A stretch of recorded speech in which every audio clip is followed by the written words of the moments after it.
everyone, welcome back to Sunny Live Show, and thank you so much guys for tuning in. I'm here to update you of what's going to happen on my brother's keeper from the 11th to the 15th of December 2023 on Monday. Mshengu tells Mamchunu to come clean to the family about her transgression on Tuesday. Mshengu kicks Mamchunu out of the house, but her children come to her rescue while Donga musters enough courage to stare him down. Fakazile defies Mshengu and refuses to wear clothes of ukuzila.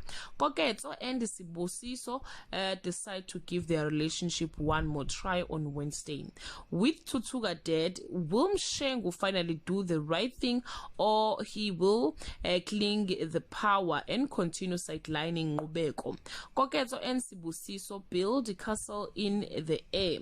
Donga insisted that he can make it without Mshengu's money, but Fakazile is worried on Thursday. Mshengu pushes Mamchunu too far. Nomusa is ready for the next phase of their lives, but Ngubeko is guilty, holding them back. Donga and Fakazile's new reality causes them serious humiliation on Friday. Mshengu sees his life flashing before his eyes.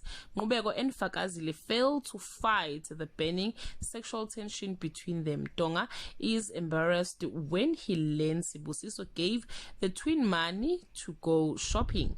Well guys, that's all I have for today. You can leave your comment below and share your opinion.